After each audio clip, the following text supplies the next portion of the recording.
បងប្អូនទាំងអស់គ្នាមេត្តាជួយ share វីដេអូនេះម្នាក់មួយបងប្អូនទាំងអស់គ្នាបើសិនជាបងប្អូនស្រឡាញ់គាំទ្របាននៃជាតិយើងចូលរួមការពារទឹកដីរបស់យើងមួយនេះបងប្អូនទាំងអស់គ្នាថ្ងៃទី19នេះខែ9គឺជនជាតិសៀមបានបន្តការរាយបន្លានលួសនៅខាងខេត្តបន្ទាយមានជ័យនៅខាងបឹងត្រកួនបងប្អូនគ្នាបឹងត្រកួនណាគឺចាប់ផ្ដើមរាយរៀបគម្រោងរាយបដាទៀតហើយបងប្អូនយើងក៏បានឈូឆននាំគ្នាទៅ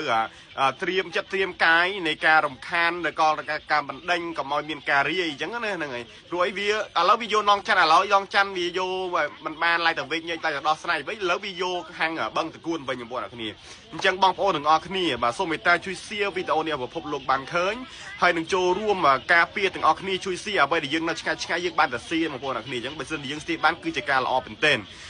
វានៅតែបន្តនៃការរៀនបន្លាលលុះទៀតបងប្អូនគ្នាអញ្ចឹងវីដេអូនេះខ្ញុំសង្ឃឹមថានឹងបានដឹងដំណឹងជ្រាបឆាប់នេះបងប្អូនគ្នាទៅថ្ងៃទី19នេះអរគុណ